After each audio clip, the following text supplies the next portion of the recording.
As our monologue continues tonight, much to get to, we need to address what is the revolting, repulsive, sadly predictable behavior from two groups of people in this country. Yep, the same two predictable groups, the mob and the media, the Democratic Party. While the vast majority of our fellow Americans are working night and day and night together to beat back this national emergency and pandemic, these two hate-filled groups using what is a disease and a virus at an important moment to save lives as a political weapon. The dog bites, the bee stings. If you're feeling sad, let's lash out at Donald Trump. Tonight's example comes from the Democratic Speaker of the House, Nancy Pelosi.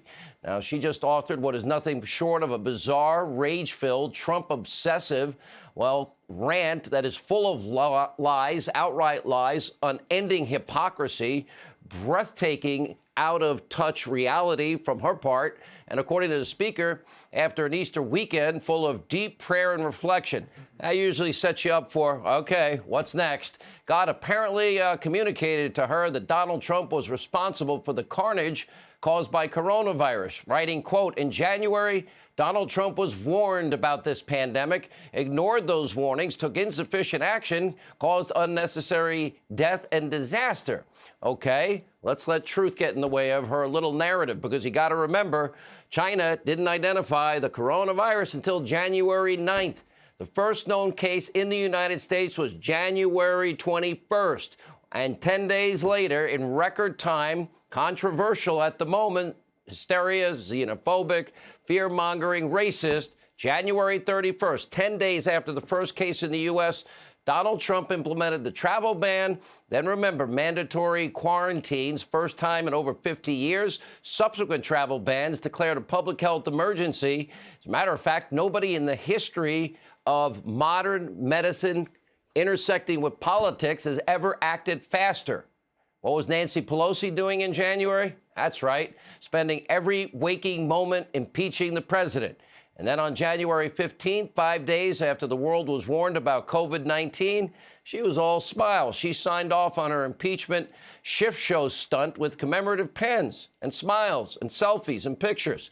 She knew the impeachment witch hunt was dead on arrival in the Senate, yet all of January into February, that is what the focus of her attention was on. Nothing about COVID-19. In early February, as the president mentioned coronavirus in the State of the Union, remember this scene? Pelosi acting bizarre, pre-ripping the speech while the president was talking all about, in some cases, coronavirus.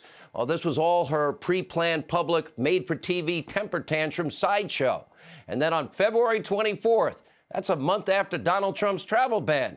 Well, into this health emergency, Pelosi, she shows up for a publicity stunt on the crowded streets of San Francisco's Chinatown. She's hugging and shaking hands with supporters and encouraging everyone to come to Chinatown, saying everything is fine, safe here. It turns out it was Pelosi who was giving out false information. It was Pelosi ignoring the warnings. It was Pelosi who failed to take action. It was Pelosi who failed to lead. And it was Pelosi who was so upset with impeachment and her stunt at the State of the Union, she couldn't see the forest through the trees.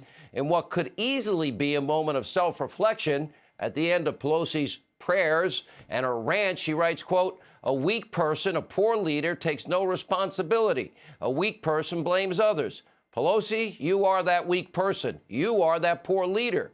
You are the reason Americans hate career politicians like yourself. Even in the middle of a national emergency, pandemic, Pelosi is putting politics, just like every other Democrat, before anything else.